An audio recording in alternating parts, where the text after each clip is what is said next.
Hi everyone, I'm Danny and I'm a nutrition student at the University of Alabama, and I'm so excited to have you guys here for this nutrition workshop. Today we're going to be discussing our sodium intake, what constitutes high sodium intake, the consequences of sodium intake, and easy steps to reduce our sodium intake daily. So please keep in mind that I'm not a registered dietitian or a health professional, and if you have any health-related questions, to please see a doctor. So the recommended amount of salt daily is 2,300 milligrams. And feel free to fill this in on the handout that I provided to you guys earlier today. In front of me, I have 3 different measurements of salt labeled 1, 2, and 3. I've got 1 tablespoon, number 2 is 1 teaspoon, and number 3 is 1/4 cup. Which one do you guys think is the measurement equivalent to 2,300 milligrams of sodium a day? Either 1, 2, or 3. 1. 1? 2. 2? No, I changed my answer. It's 2. All right, good job. So 2,300 milligrams of salt.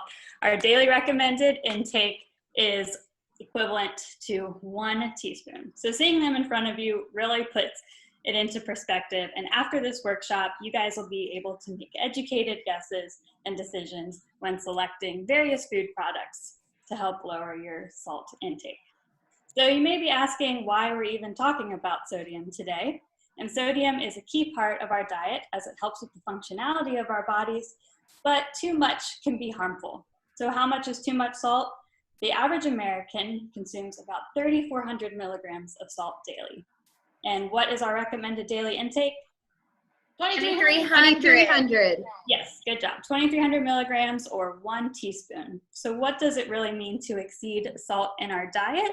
Consequences of regularly consuming a high sodium diet may include high blood pressure, which can possibly lead to stroke, heart disease, including heart attack, or kidney disease, just to name a few.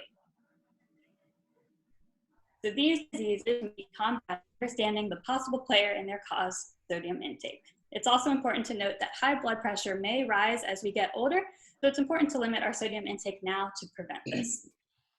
So when I say a food is high in sodium, what foods come to mind for you guys? Potato chips. Okay, anything else? Pasta. Pasta, all right. Canned food, packaged food. Okay, great. So technically a food high in sodium contains 400 milligrams or more per serving. So like what you guys said, some frozen dinners such as pizzas, canned items with the added salts, meats that have been smoked, cured, or canned, broths or soups, or foods you may purchase at a restaurant can all be high in sodium. But luckily, there are numerous ways for us to limit our sodium intake daily. So first, understanding food labels is an important part of lowering our sodium intake. So imagine you guys are at the grocery store and you're selecting a chicken broth. And in front of you, you have varying options. You've got sodium-free, low sodium, very low sodium, light sodium, reduced, or unsalted. Which do you grab? Any ideas? Unsalted. Okay, anything else? Very low. Very low? All right, so we're gonna actually identify what each of these labels mean because they do all have different meanings. And on the handout in front of you, as I go through these, I want you guys to fill them in. So the first option you have is sodium or salt-free. So this means that the product has less than 5 milligrams of salt per serving. So if you select one of these options, it doesn't mean that it is completely free of salt. It still could have up to 5 milligrams.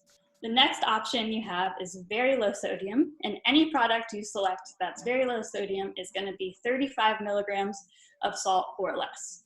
So whenever you're reaching for a very low sodium product, you can guarantee that it will at least have 35 without even having to read the label.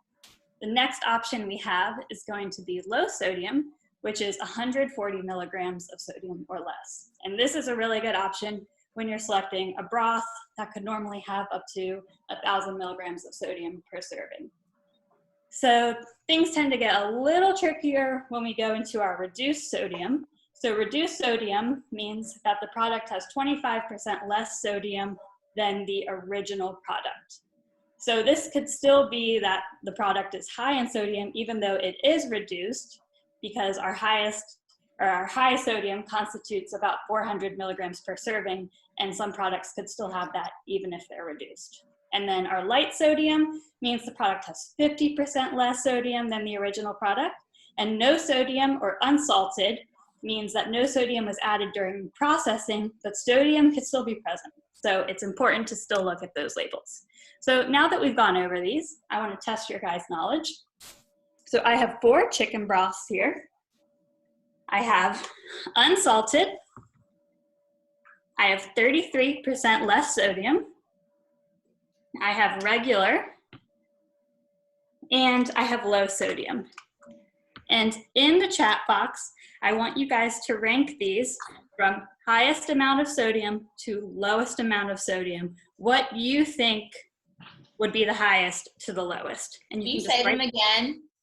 So we have unsalted, Okay. 33% less sodium, regular, and low sodium. If you guys can just write that in the chat, and I'll give you a few moments to do that. From highest to lowest. Yes, highest to lowest.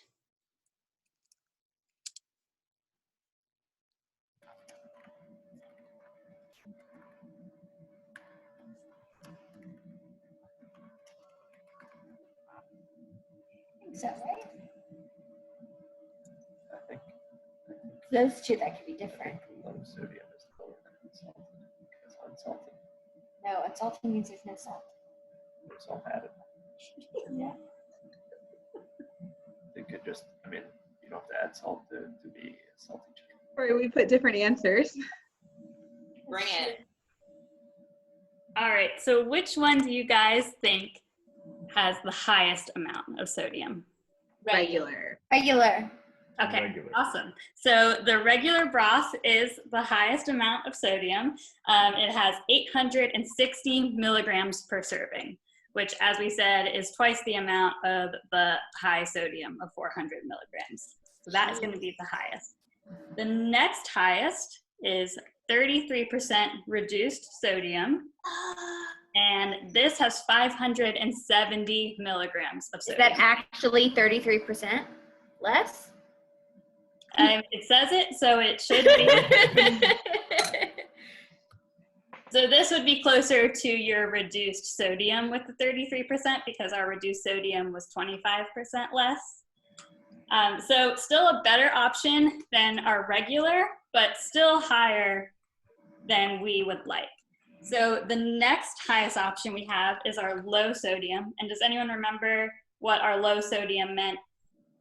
140 Less than 100. milligrams or less. Okay, so good job. So it's going to be 135 milligrams for the low sodium, which is a great option. And then finally, our lowest is actually the unsalted with 35 milligrams. So here they are in order from highest to lowest. And just because these come out in this order, it doesn't always mean that your unsalted is the best option or that your regular is going to be the highest option. It's still important to read the labels and look. All right, you guys did very well. So we're going to finish up by talking about just a few other ways to reduce our sodium intake. So another way is to rinse our cans of beans or other food that we get in our cans. So it's a really simple, easy way before you cook your food, just to rinse those cans and get some of that excess sodium off. Another way to combat our sodium intake is by eating foods higher in potassium.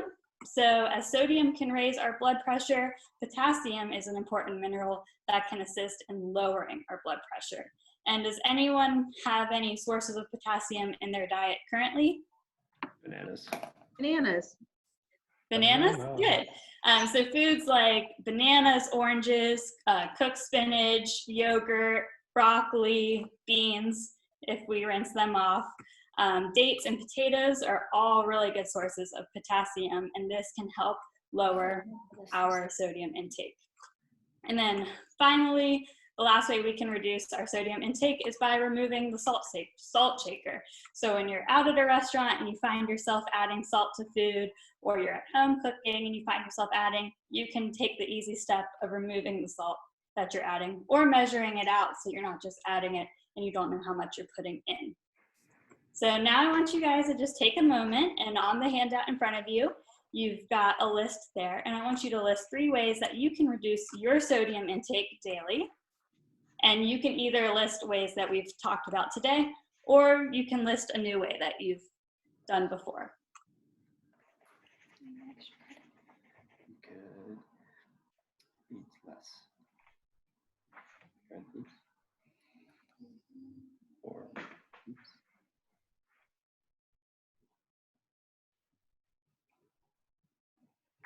Does anyone have any different ways other than what we've discussed today?